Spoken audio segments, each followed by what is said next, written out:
It's not a coincidence that people who are struggling with their purpose, when they start questioning, like, why am I here and what's going on and what have I been doing all of this for?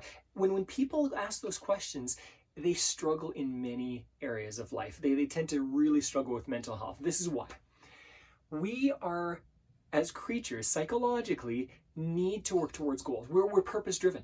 And when we're looking towards a goal and we can see ourselves achieving something, or we can see ourselves working towards something, that's when we are at our best. Think about times where you've been working towards a holiday or a vacation or some goal like travel. And then think about how often there is a letdown after you actually achieved that goal, or when you've come back from vacation. I can't tell you how many times after I've achieved something, or after Christmas Day or a holiday celebration, the next day is really hard on some levels. There's a letdown. And that's because we're purpose driven. We need to be working towards something. When we are working towards something, we're at our best.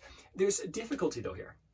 When we have truly large goals, when we're really looking towards doing big things in our own lives or for other people or whatever it looks like, there are going to be hurdles, and we need to overcome those hurdles. And often we look at these really successful people and go, wow, they're so amazing. They were so motivated. Well, you know what? We are all motivated when we tap into the emotion that motivates us. Most of us are motivated by fear, but we don't have to be motivated by fear. We can be motivated by curiosity. We can be motivated by hope.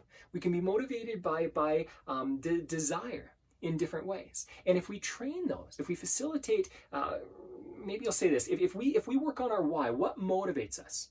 Why are we doing this? If we truly understand that, what happens is now we have the motivation to work past the hurdles and to overcome the hurdles that are in our way to work towards our goals. Now here's the tricky part.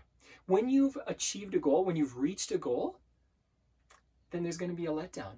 Unless you keep setting more goals in the future. I've had a very big goal for when I'm 50 years old. And I've actually had this goal since I was about 21, 22 years old. I was listening to a speaker. They very much motivated me, and I've had this big goal since I was about in my early 20s. Now I'm about 8 years away from turning 50, and there's both this nervous excitement because I'm coming closer to this, and I'm achieving certain things right now that I'm really excited about. And maybe I'll share a little bit about some of the real estate deals that I'm doing and some of the other stuff that I'm involved in because I'm really excited about this. And I've got a few different goals for when I'm 50. One is a financial goal. But the other is an internal goal, and a personal growth goal. And the reason I like this goal is because that's something that can continue.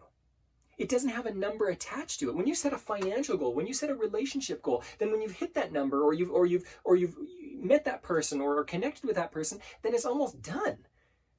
And it can be a letdown. When you have personal growth goals of who you want to become, the kind of person you want to become, they tend to last a lot longer. And I encourage you to do a few things here. One, ask yourself, do I have goals? And what I'd ask you to do is focus on those goals. Really get them clarified in your mind. What are those goals? And be specific about them. But then secondly, what I'd also encourage you to do is understand what motivates you. What has motivated you in the past? If you need help with this, reach out to me and I'll help you out with this. But once we understand what motivates us, we can then overcome those hurdles and push towards. But here's the last tip that I'll give you. If you are coming close to some of your own goals, I'd encourage you to set bigger or farther reaching goals in your life. And the more you can do that, the more consistently you can do that, the more you will continue to be motivated towards those goals and not have that massive letdown. The more purpose driven you will be, the more excitement you will feel in your life because you're working towards something. Because we are at our best. We are at our best when we're working towards something that we are excited about. Enjoy your weekend.